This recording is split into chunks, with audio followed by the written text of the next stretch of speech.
Depuis plusieurs mois, les navires de guerre américains rencontrent en mer un nombre croissant de dangers énigmatiques.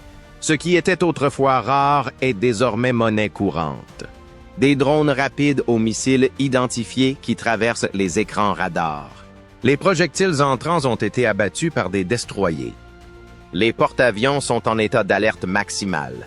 Des groupes aéronavals entiers ont dû réagir en quelques secondes. Personne ne peut toutefois prédire qui sera le prochain à tenter sa chance. Tout commence aujourd'hui comme n'importe quelle autre patrouille. Les États-Unis sont parfaitement équipés. La mer est calme et le lever du soleil est lent. Un groupe aéronaval de la marine américaine traverse les eaux internationales. Rien d'inhabituel. Cependant, la routine n'est plus synonyme de sécurité. Les navires de guerre comme ceux de la mer Rouge ont récemment fait la une des journaux. À l'insu de beaucoup, la mer Rouge est devenue l'un des océans les plus dangereux au monde, où les dangers surgissent sans crier gare, des objets inconnus se déplaçant rapidement et à basse altitude, des drones et des missiles anti-navires. En une seule nuit, un destroyer a même abattu 14 drones. Et ce matin, cela semble familier. Un écho apparaît sur le radar. Minuscule, rapide et ne répondant pas aux demandes d'identification. D'autres contacts apparaissent en quelques secondes.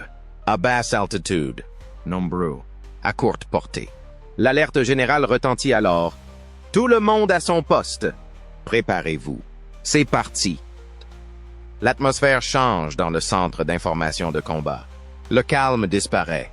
Les ponts en acier sont martelés par les bottes. Les ordres fusent dans les radios. L'équipage n'a pas besoin de spéculer sur ce qui se passe. Ils l'ont vécu, pratiqué et entraîné. Car on n'a pas le temps d'attendre lorsqu'on navigue dans des eaux hostiles avec un porte-avions de plusieurs milliards de dollars à ses trousses. Il faut agir. Que se passerait-il si quelqu'un osait attaquer une flotte américaine entièrement armée au milieu de l'océan? Ou quelque part entre le golfe d'Aden et le détroit d'Ormuz. Des pétroliers, des navires de guerre et des personnages mystérieux se disputent le même espace, et parfois le contrôle, le long de cette étroite bande d'eau instable. La marine américaine appelle cette zone « environnement à haute densité de menaces ». Un groupe aéronaval complet est en action ce matin. Au centre se trouve un porte-avions de classe Nimitz, une forteresse flottante de 100 000 tonnes, avec un équipage d'environ 5 000 personnes et équipé d'avions de combat et d'avions de reconnaissance.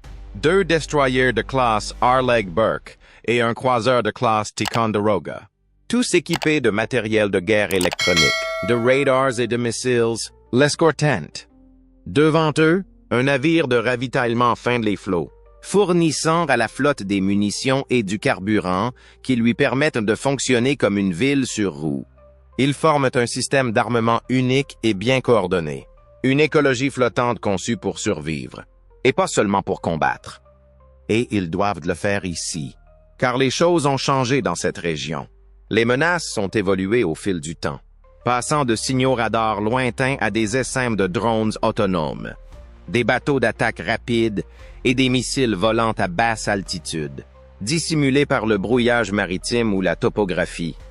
C'est particulièrement vrai en mer Rouge, où les forces d'intervention sont désormais constamment sous pression pour répondre à des rumeurs persistantes qui étaient auparavant considérées comme absurdes. La marine n'attend plus. Un A-2D Hawkeye tourne en cercle large au-dessus du rassemblement. Cet avion est l'antenne radar volante de la flotte. Il transmet des informations vitales aux navires et aux avions en temps réel, tout en suivant des centaines de cibles à la fois. Les yeux de la marine sont dans le ciel. Un drone MQ-4C Triton vole à une altitude encore plus élevée et surveille en silence. Il recherche des empreintes thermiques et des émissions électroniques tout en volant à 55 000 pieds. Il peut capter les faibles impulsions radio d'un contrôleur au sol caché à des kilomètres à l'intérieur des terres ou la trace de chaleur laissée par le lancement d'un missile.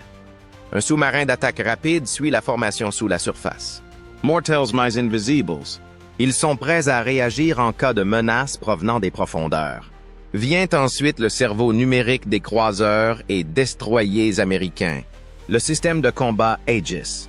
Aegis peut détecter, surveiller et classer simultanément des dizaines de menaces, en collaboration avec d'autres navires pour former une barrière fluide autour du porte-avions.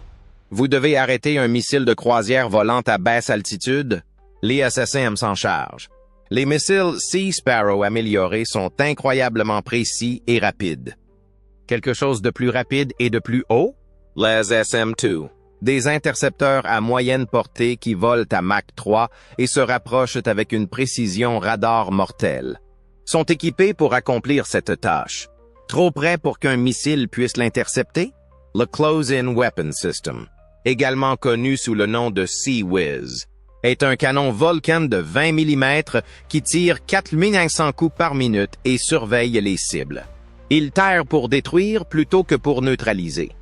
Et dans les angles morts ou les angles difficiles où le Sea Whiz ne peut pas viser, le Sea-Ram comble cette lacune. Il s'agit en substance d'une tourelle miniature capable de poursuivre avec précision les drones ou les missiles qui s'approchent. Aucun de ces systèmes ne fonctionne seul. Les données sont transmises de l'un à l'autre. C'est ce que nous appelons la défense en couches. Et toutes les couches sont actives aujourd'hui. Les opérateurs radars sont rivés à leurs écrans dans le CIC. Ce contact est rapide. 5 nœuds et en montée. Passe de squawk, murmure l'un d'eux. Peu après, nous recevons une autre réponse. 2 autres viennent d'apparaître sur le radar thermique. Pas de trajectoire civile, pas de transponder, pas d'IFF et aucune réaction à l'appel. Normalement, un objet non identifié serait observé, suivi et enregistré. Mais ce n'est pas habituel. Ces derniers mois, la marine a été confrontée à des menaces rapides qui ont attaqué sans attendre d'être identifiées. Dans un cas, un destroyer a été contraint de tirer 12 intercepteurs en une nuit. Un autre drone a été abattu par un Sea Whiz après être passé à moins de 1000 mètres d'un cargo. Aucune revendication, aucun avertissement, aucune récupération. Par conséquent, cela ne semble pas être une fausse alerte lorsque 3 objets inconnus apparaissent simultanément sur le radar, se rapprochant rapidement de plusieurs vecteurs. Cela semble être le début de quelque chose de plus important. Les règles d'engagement sont alors évidentes. L'objet est intercepté s'il ne s'identifie pas et s'approche trop près.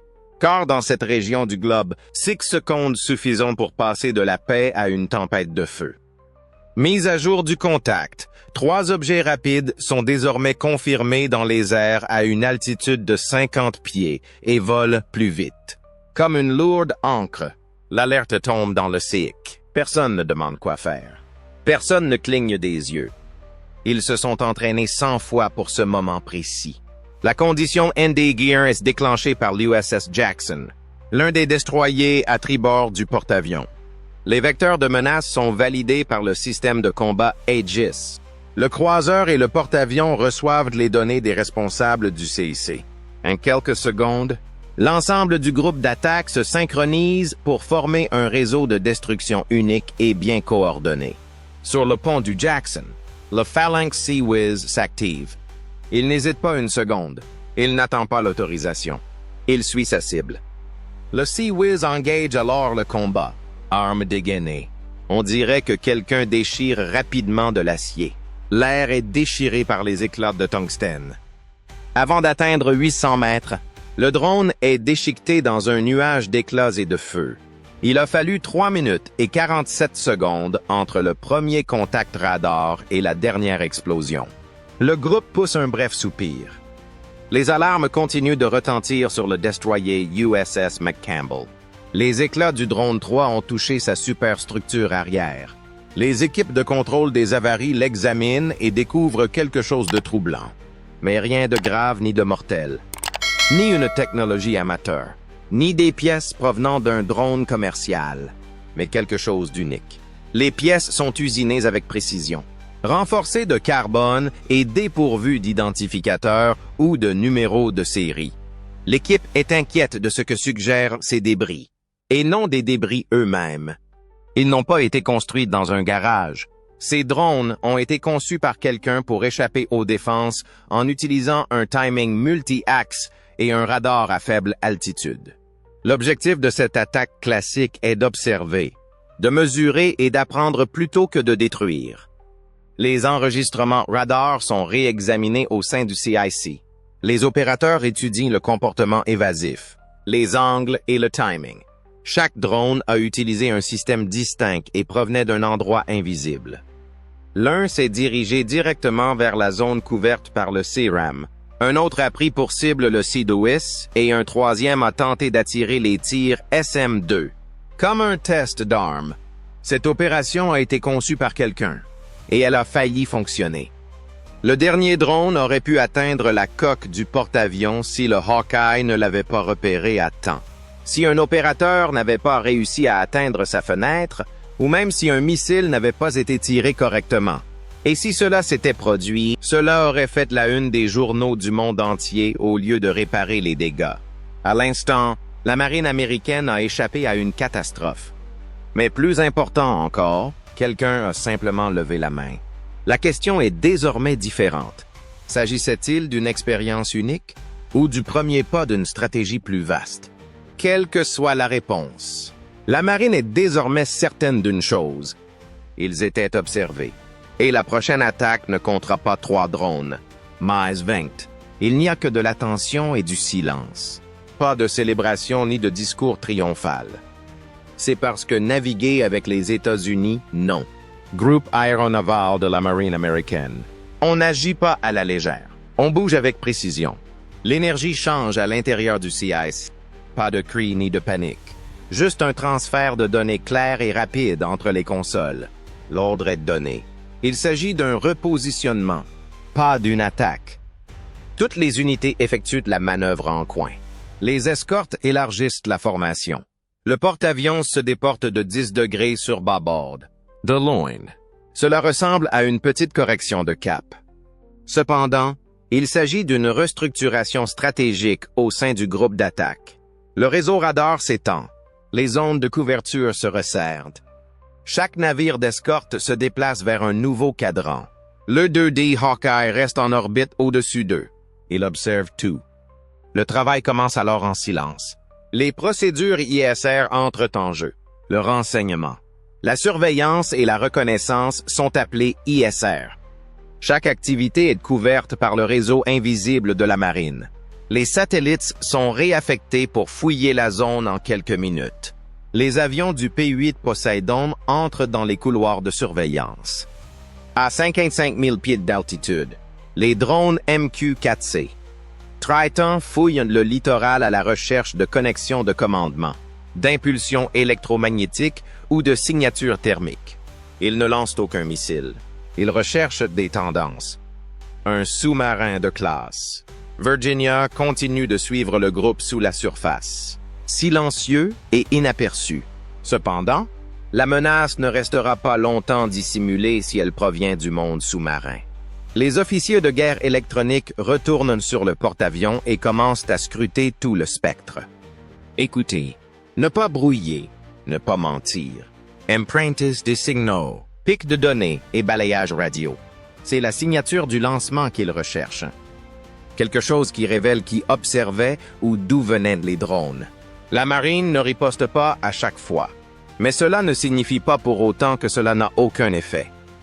Parce que la visibilité est parfois la réponse la plus efficace. Désormais, tous les pays de la région savent que le groupe aéronaval les surveille de toutes parts. Des destroyers équipés du système Aegis, des drones, des radars aériens, des sous-marins et un contrôle complet du spectre. C'est ce que nous appelons la présence stratégique. Elle est tout aussi mortelle qu'un missile, à Washington. Les briefings commencent à huis clos. Pas de communiqué de presse, pas de déclaration à la presse. Seuls des appels silencieux aux alliés et des mises à jour cryptées. Les réseaux de défense sont affectés par les communications parallèles. Les alliés activent leur propre surveillance. Les navires sont parfois déplacés vers des couloirs voisins. Par mesure de précaution, certains activent leur réseau de défense aérienne. Le public croit qu'il ne s'est rien passé. Les fantômes ne sont pas poursuivis par les États-Unis. Il observe, attendez se tient prêt, car il existe d'autres moyens que la vengeance pour afficher sa puissance. Parfois, on retient le feu pour montrer son sang-froid au prochain agresseur. Un réseau ISR plus large se met en place au cours des heures suivantes. Les zones de patrouille sont étendues.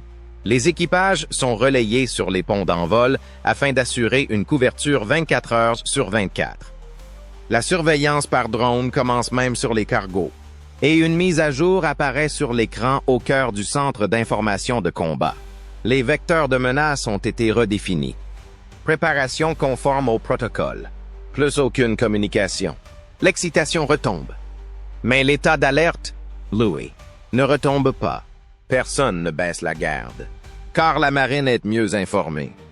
Il ne s'agissait pas d'une simple attaque, c'était un test. Et la seule bonne réponse à un tel test? Être prêt. Rester visible, rester silencieux, jusqu'à ce que le moment soit venu d'agir. Il n'y a plus aucune menace. Le ciel est dégagé, mais la tension, elle est toujours aussi palpable. Car il n'y avait pas que 3 drones en jeu. Il s'agissait de la prochaine étape. Imaginez si un seul de ces drones avait survécu. Et s'il n'y avait pas eu de Hawkeye dans les airs? Et s'il n'avait pas été repéré assez rapidement par le CRAM? Que se serait-il passé si une seule décision avait été prise 2 secondes trop tard? C'est pour cette raison que la marine américaine s'entraîne sans relâche. Pas tous les mois. Pas seulement lorsque les nouvelles font la une des journaux. Chaque jour.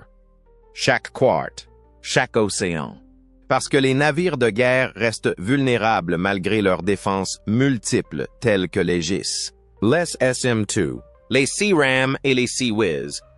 Ce n'est pas dû à leur faiblesse. Cependant, les dangers contemporains sont conçus pour contourner les prouesses physiques. Des signaux fantômes faibles. Rapide. Intelligence est basée sur des essaims. Un seul signal manquant peut complètement changer la donne. Et c'est exactement ce qui s'est passé aujourd'hui. Être prêt n'est pas un slogan. C'est une question de survie. Comme les incidents précédents, celui-ci va maintenant être reconstitué dans des scénarios de simulation, examiné dans le cadre d'évaluation tactique et intégré dans les procédures d'entraînement de toute la flotte. Les satellites continuent de surveiller la zone depuis leur orbite. Les sous-marins sous les vagues sont invisibles. D'autres marines surveillent également l'horizon.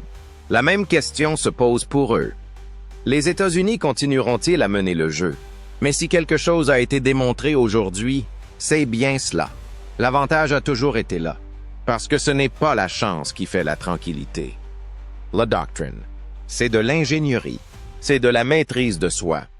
Et même si la mer semble à nouveau calme, tout le monde à bord en est conscient. Et il se passe toujours quelque chose sous la surface. Nous vous posons maintenant la question. Si un drone avait réussi, que se serait-il passé? Pensez-vous que le système de défense de la marine américaine est suffisamment robuste pour résister à un véritable essaim?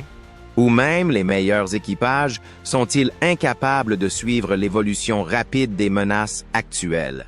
Donnez-nous votre avis en laissant un commentaire ci-dessous. Qu'est-ce le plus difficile à défendre? Une mine flottante? Un sous-marin furtif ou un essaim de drone? Nous lisons toutes les réponses. Même si la mer semble à nouveau calme, le danger est toujours présent sous la surface.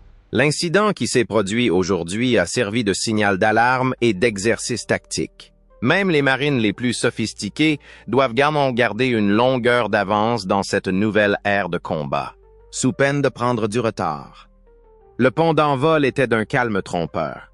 Une lutte pour la survie et la domination se déroulait sous le rugissement assourdissant des réacteurs et le bourdonnement constant des systèmes radars. Non seulement dans la mer et dans les airs, mais aussi dans l'esprit de tous les membres d'équipage à bord du porte-avions américain. Ces forteresses flottantes sont depuis de nombreuses années le fleuron de la puissance navale américaine. Cependant, avec l'évolution des combats modernes, la menace devient plus rapide, plus silencieuse et plus imprévisible. Juste à l'extérieur du périmètre de protection du groupe aéronaval, une série de contacts radars apparemment aléatoires marquait le début de l'opération. Ces échos, qui avaient été considérés comme des anomalies atmosphériques ou des activités maritimes, se sont soudainement regroupés avec rapidité, précision et un objectif évident. Les systèmes de défense se sont activés en quelques secondes. Un mécanisme de défense à plusieurs niveaux a été déclenché, et le centre d'information de combat du navire s'est mis en action. Les destroyers équipés du système Aegis, les avions d'observation E-2D Hawker, les dispositifs de brouillage électronique et les systèmes d'armes de proximité, CIWS, constituent la base des opérations du groupe aéronaval. Chaque seconde comptait lorsque les contacts radars ont été identifiés comme des missiles de croisière anti-navires. Des intercepteurs SM-6 ont immédiatement été déployés par les systèmes Aegis du croiseur de classe Ticonderoga qui escortait le groupe aéronaval. Les systèmes de guerre électronique à bord des EA-18G Growlers ont commencé à brouiller les signaux de ciblage ennemis au même moment. C'est la coordination des missiles, et non leur nombre, qui a fait la différence dans cette attaque. L'adversaire, qui fondait de toutes parts et de toutes les altitudes, avait manifestement étudié les défenses des porte-avions américains, alors que certains missiles utilisaient des rotations imprévisibles pour tromper les systèmes de suivi, d'autres empruntaient des trajectoires rasantes pour échapper à la détection radar. Certains utilisaient même de fausses signatures thermiques et des éclats, métalliques comme l'heure, pour tromper les ordinateurs de contrôle de tir du navire. Cependant, les groupes aéronavals américains ne sont pas composés d'un seul navire. Il s'agit de réseaux de guerre mobiles, tandis que les navires de soutien envoyaient des hélicoptères anti-sous-marins pour surveiller la surface. Les destroyers Arleigh Burke et USS Zumwalt faisaient face aux menaces qui approchaient. Le personnel du pont ravitaillait et réarmait les avions à un rythme incroyable, travaillant comme une machine bien huilée.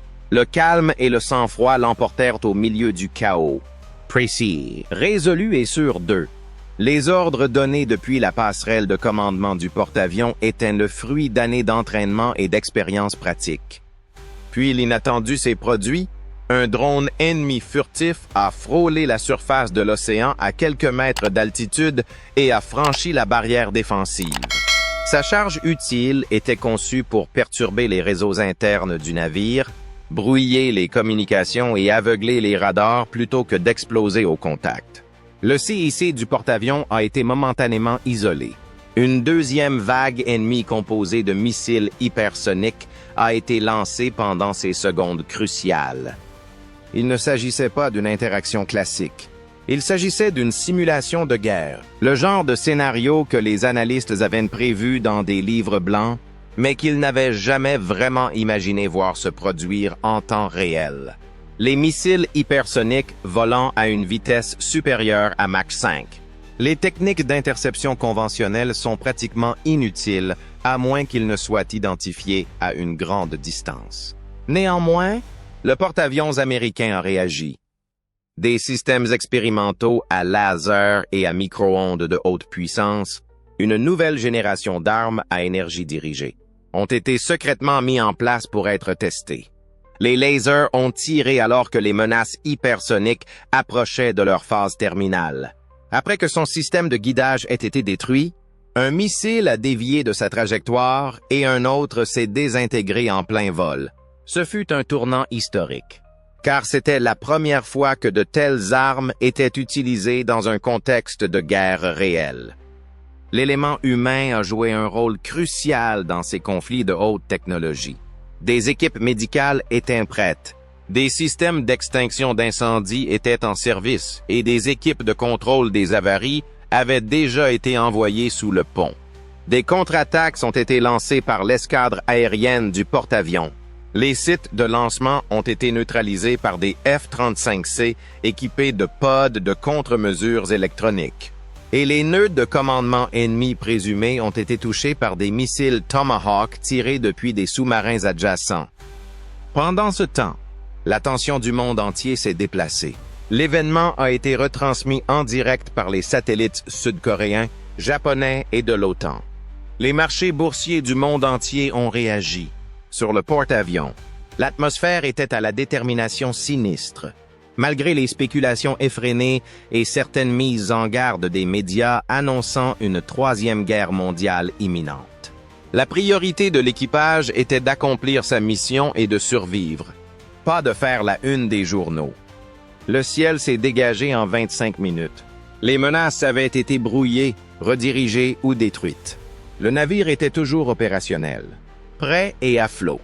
Cet incident, qui fut baptisé Pacific Flashpoint, a conduit à une session d'urgence des Nations Unies et a renforcé les appels, lancés aux pays alliés pour qu'ils actualisent leur doctrine de combat naval. Les analystes ont analysé chaque instant de l'engagement après coup. L'attaque a confirmé la nécessité d'investir dans les technologies de pointe, tout en mettant en évidence certaines failles. Le système Aegis a démontré sa capacité à coordonner des réactions multidomaines. Les armes à énergie dirigée sont passées du stade expérimental à celui d'armes indispensables. Mais surtout, le facteur humain, communication, discipline et entraînement a été déterminant. Cependant, ce n'était que le début. Merci de votre attention.